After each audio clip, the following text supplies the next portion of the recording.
Hey everyone, welcome back for another episode of Cancer Specialist Medical Minute. I'm Dr. Rick. And I'm Dr. Danny. And Danny, you have that smile on your face. We have a special guest with us, but I can tell there's something you want to get off your chest first. I do, Rick. I've been searching for the best dad joke. Do you know what I found? What's that? Not the best, but it's a good one. Rick, we're back. I have a dad joke for you. Ready? Lay it on me, brother. All right. What's the tallest building in the world? The Burj Khalifa in the Middle East? That's a good guess. Okay. It's the library because it has the most stories. Not bad. Not bad. Thank you. I don't know if it was as good as Not as good as the first one. I don't know if it was as good of a joke that required 15 minutes of you on your phone to find it, but it was a solid joke. Don't tell my secrets, Rick. We're on video now. So. Dang it. So you're caught. I'm caught. So we are joined today by a special guest, thankfully, so people don't have to hear us ramble on. We have Miss Shenitha Edwards with us. She is our lead retail pharmacy technician. Did I get that right? That is correct. At Cancer Specialist North Florida. So she's going to kind of walk us through what we do here, what we're able to provide for patients with having an in-house pharmacy. But before we get into that, can you kind of introduce yourself to listeners, give us your background and how you ended up here, stuck with two jokers like us? Oh, man. That's a lot of pressure. Well, No first, pressure. No pressure. No pressure. I am Shenitha, and I have been a pharmacy tech for well over 15, maybe close to 20 years.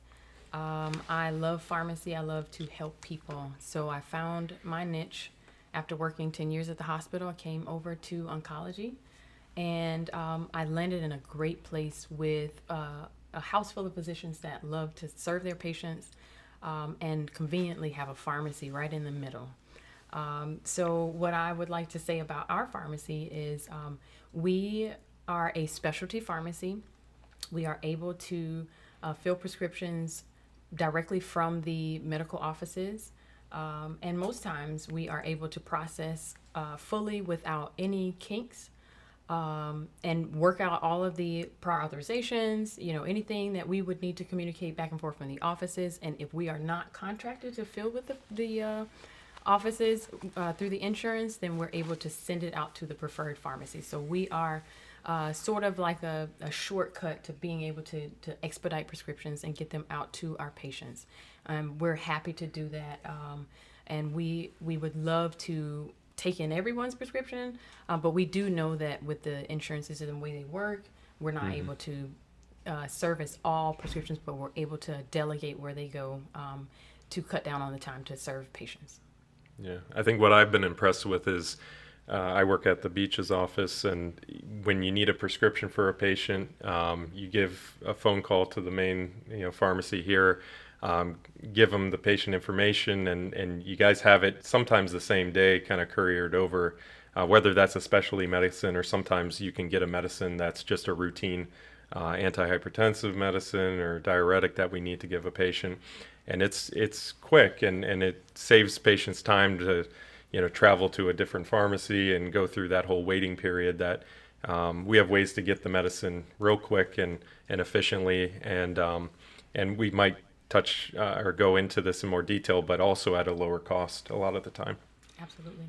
I agree. One of the things that I like about the pharmacy is we're able to save the patient time and effort from going to the main, Walgreens, CVS pharmacies. Nothing against, your local pharmacies, but to have that same ability to have ordered prescriptions or over-the-counter products that you would have to stop from your doctor's appointment, to go to the, store, and you're not really feeling very well. You want to get everything at one place. We have the ability to do that. We can fill on site in our offices. We do have a courier service, and we do mail. We have a mail service that we're able to, deliver that, and we actually get that, sometimes next day FedEx, USPS is another option. So, we have several ways of getting those prescriptions out, and basically what the patient wants when they want it. Yeah, I mean, we've touched on it in some other episodes about, I think what the differentiator we have is we have so many offices all across Northeast Florida that patients don't have to travel, hopefully, as far, depending on where they live. And one of the nice features is we're alluding to is not only can they not travel far to see their doctor, but then while they're there anyway, pick up all the prescriptions they need or have it, mailed directly. I think that is, no one wants to spend more time in an office than they need to. No one wants to make any more stops than they need to. So I think that really Right. makes a big difference, especially because a lot of our folks are sick or have other things going on. So the Right. less time they're out of the house, the less time they're traveling makes a really, really big deal. So I think it's kind of amazing actually what we're able to accomplish with our pharmacy in-house. I agree. Yeah, and I think the list is still growing for the medications that we're actually keeping at each location, where you have a lot of different options that you can fill the same day right after you see the patient on checkout.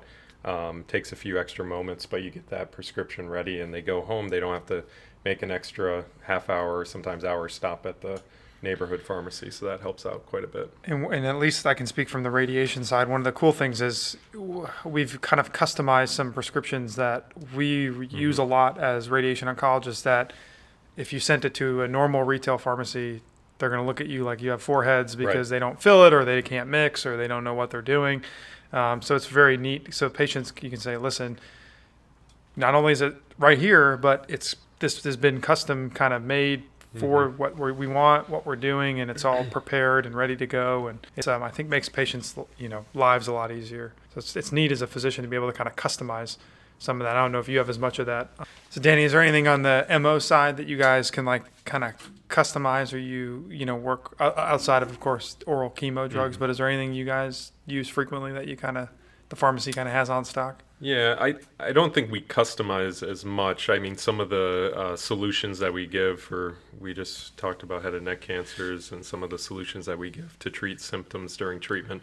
But a lot of the commonly used medications that prevent chemo side effects, we have available in each clinic, so that when we have a new patient coming in for chemotherapy education, the medications are ready for them. During the education session, the nurses can discuss with them how to use them, what to look out for, and it's awesome that it's available right away, and we have the ability to refill it right there when they need it.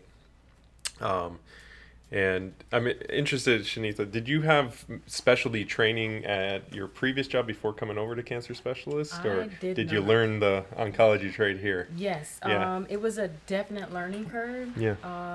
Coming over from the hospital, you have, different expertise in how to do the regular pharmacy technician responsibilities. Right. But learning the drugs and learning has been the biggest learning curve has been taking the medications and learning what they are used for, diagnoses, and really exploring how we can help the patients, even with the over-the-counter medications that we do have available. I know you hit on having those comfort drugs there, but also on the over-the-counter side, we Right. do have the ability to help with things. If your patient's having diarrhea, we have Imodium.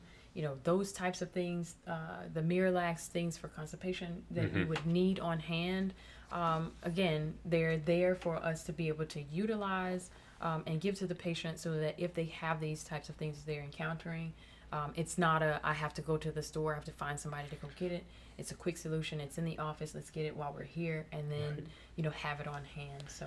And I would say, patients should ask also, when they're seeing one of us, if they have a supplement they're out of, they're taking an iron supplement, vitamin B12, folic acid, some of these common supplements we have readily available in the office to just give to the patient same day. I mean, I send any prescriptions I need or my Right. family needs through them, and Right. anything over the counter, I try to, buy here because it's not only convenient, but also, and you kind of touched on it very briefly, but I guess we probably should get into it a little more. Very cheap relative to what you pay at the brand name big box drugstores. I mean, Shenitha, can you kind of explain to the audience, maybe broad strokes, how we're able to deliver the same medication but at a substantially lower cost to the patient? Well, what I do know about the medication from the supplier side, everyone has their suppliers that they get the medications from.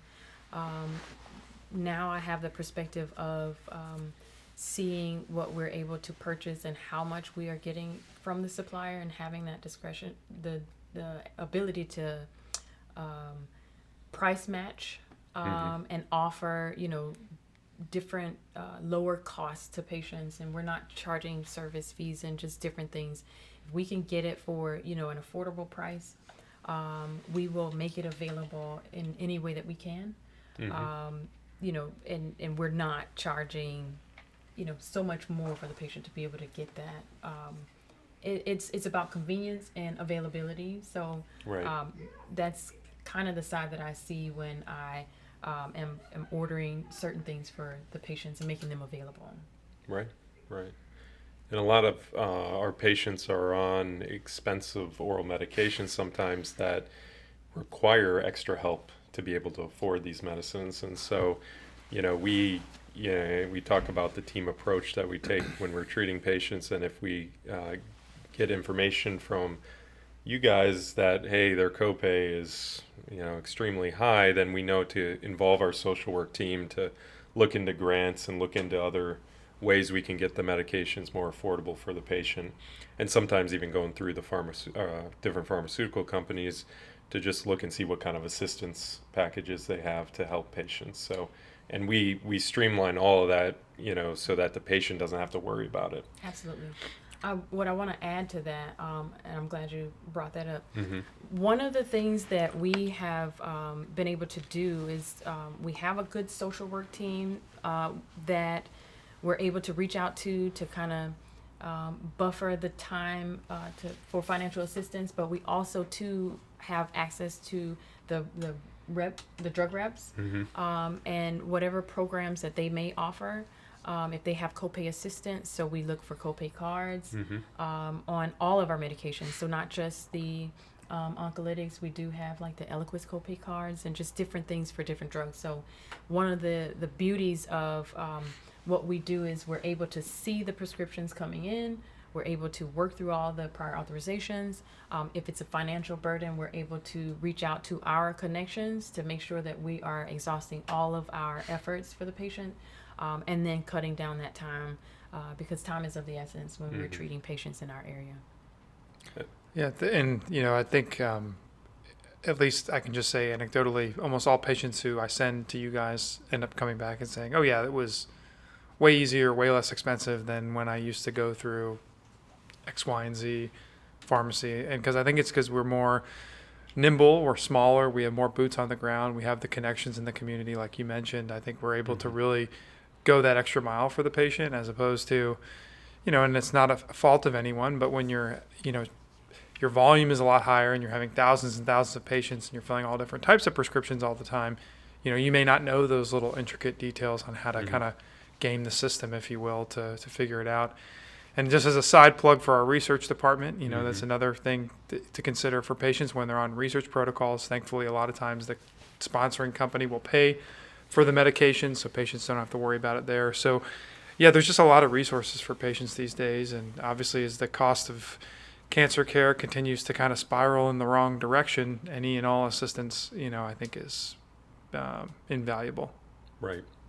Yeah, I think that the important point you're making is a lot of these medications, like anticoagulation and some of the oncolytics, we're prescribing all the time here, and you guys understand the process that it takes to go through with prior auths, et cetera, and going the extra mile to, if there is some high copay or kind of something's not covered correctly, you kind of know the right avenue to go down to make sure that we try to get it affordable for the patient. And that's a big difference between us and our, outside pharmacies that, patients often go to, is that it's not going that extra step for the patient to get the lowest cost possible. And that's, we don't want any patient to have to, struggle to pay for their medicine. So. And I know, go ahead. Can I wanted to also add, I do see where there's patients that may not use our pharmacy that have problems going out to their local pharmacies, and a lot of times it gets dropped and they're stuck with a high copay and just different obstacles that prohibit them from continuing on the medication, which causes a lot of issues. So I wanted to emphasize the fact that, if you're having issues outside of the pharmacy, at your local pharmacy, our pharmacy staff is able to, kind of look into that situation, and we encourage you to use our pharmacy so that we will be able to push out, all the kinks and get you the medication at an affordable price, if we can help it. Whatever we can do to get, talk to the insurance companies to make it available, we're willing to do. Right. And I think, in the news recently has been is that Mark Cuban company that, he's obviously trying to lower the cost of some drugs that probably shouldn't be priced the way they're priced in the marketplace. I know we've done some kind of initial work with that to try to kind of see what we can do to also, help in that regard. Yeah. Shenitha, can you talk at all about that or the specifics with that? Not to put you on the spot. Well, it's a good spot. We, as I stated earlier, I do believe that, through our suppliers, we're able to,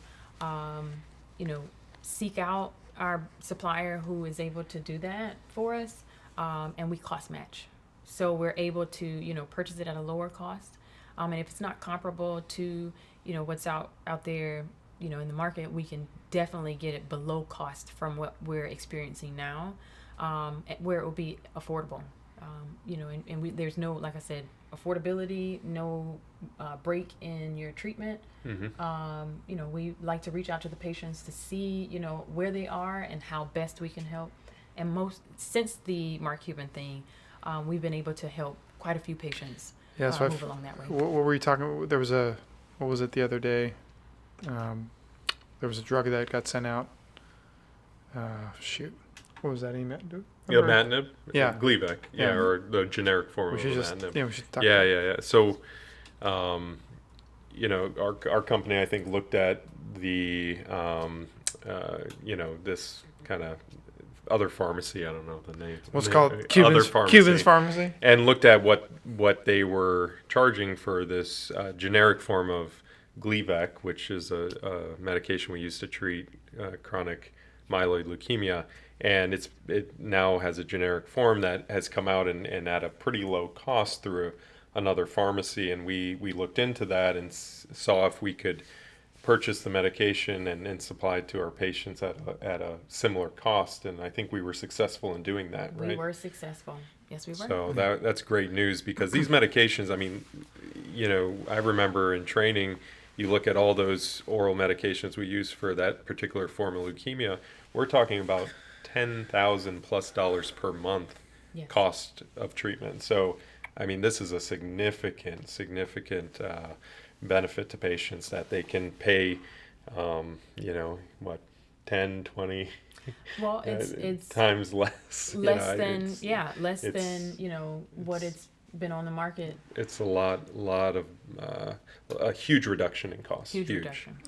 I think it just speaks to how nimble we can be, again, as a specialty pharmacy, where we can sort of see all these things as they're happening and then adapt very quickly to match or lower prices to, again, whereas sometimes if you're not in a smaller system, it's going to be a lot of dragging your feet, kicking and screaming, all that kind of stuff. So, right. I think it's a testament to you guys over there. And, obviously my hat's off to y'all for what you do. Well, we appreciate that. It's a lot of hard work and elbow grease over there. As any other place, we're having to, flex and bend, but the work is worth it. To be able to service our patients, to be able to take time to make sure that all of their needs are met. If we can meet them, time is of the essence. And so, having to, take a little extra time to speak with the patients, insurance, to work out problems, that's, what we do. We do that best. So it's all for the patient. And I think we get, I know Rick probably feels the same, or gets the same feedback, but from our patients, we get very positive feedback that everyone working at the pharmacy just treats them with great respect, and they're pretty timely with getting the prescription ready, just in showing that they care, about them and doing the right thing. So I know we get that feedback all the time. So we're really, really happy that you're working for us and caring for our patients. I'm delighted to serve. What kind of photography do you have planned for this weekend? You taking some more pictures? The flowers aren't out yet. Yeah. Not yet. So Not nothing yet. Okay. Nothing yet. I like going outside and in my own landscape, kind of doing I it like outside. it. Yeah. You know, my grandmother had a pineapple. Have you ever grown a pineapple before? Mm-mm. What? No. Okay, so that's a to do. You just chop the head off of it and put it. They say put it in water first. Okay. Maybe a wet paper towel, let it sprout. So like the top, like where the leaf part grows out? Yes. Okay. And she just planted it in the ground. Like she put it in a pot first. Uh-huh. And after she planted it, she water it. You let it dry out. You know, you don't overwater it. Right. Sit it in some good sun, and You get a they're pineapple tree? delicious. Man, they are great. Yeah. Show I me have what it to. I have to show yeah. you how. Yeah, what does it turns look out. I like? see I this. don't even know. And they're itty bitty now. They're not Yeah. like the big ones Yeah. that you buy in the store, but they are. They haven't been genetically modified? Right. Absolutely. Hey, that's okay. Oh, sorry. Yeah, I Hello? gotta see how this shows up. Oh, hola. Please leave me alone. Thank you. You know what was really random? I got, and I don't know if anyone else has got this call, but it's very random. Have you ever got a call saying that someone's calling you from a jail? Yes. Have you gotten that I call have. before? I have This is a received that collect call. call Yeah. from... But Yeah. you know, I think. And what I'm like, happens, is that really people true? just dial numbers. They might just dial They a do random just number, right? randomly Yeah. dial numbers. to 904, blah, blah, see blah, who blah, they blah. can you get. know? That's happened before. I'm sorry, but I This know is a that. collect Hey, call this is from Dr. Emery Danny. County Jail. Who is this? Oh man. How can I help you today? Yeah. Yeah. I got a million and one. I didn't questions. recognize his name, so I didn't call back. Well, yes. No, Was it please Rick don't. Cassidy season? No, please. Wait, this is Rick? Danny, I'm in jail. I need you to get me out No, I now. just pretend to be Rick. I didn't do it, Danny. I live at. Danny, I didn't do it. I didn't do it. Come by the house. Come on. Gee. So that whole bottom of the pineapple you're taking and The putting top. in the The just the top. Just the head. Mm-hmm. you put it in the ground with the leaf sticking out of the ground. Yes. Ah, I got you. And it will grow, and oh, here it is. So when it grows, Wow. it starts out like that. And it gets bigger. You know, one, I think, Wait, so sprouted like this 1, 2, 3, is 4. This is all from that top. Just, Or wait. She planted that in another, let's see. Okay. It's in another potted. Oh, that's cool. Yep. And it sprouts that. It sprouts like that. pineapple. So interesting. Okay. So, I mean, and they start. So off it'll small. just like pop up out of Okay. wherever you put it. Yeah. Good enough. We just need. Yep. It was So really- anytime we buy a pineapple, you're saying keep it and plant it. Yes. I like it. Yes. Well, thank you so much, Shenitha, for joining us today. We've really had a great conversation with you, and Rick and I appreciate it. Yes, thank you so much for taking the time and educating our listeners on, I think, a very underappreciated but vitally important part of the company. Thank you for having me. Of course. Well, thanks so much for coming back and joining us for another episode of Medical Minute. If you have any suggestions on things we should talk about, questions you'd like answered, or if you just want to say hi, please email us at medicalminute@csnf.us. And make sure you follow us on social media. Search Cancer Specialists of North Florida on Facebook and _CSNF on Twitter and Instagram. And as always, thank you for giving us a few minutes of your time, and we hope you learned something today. And remember, when it comes to your health, stay informed. Ask questions And tune in next time. We're out.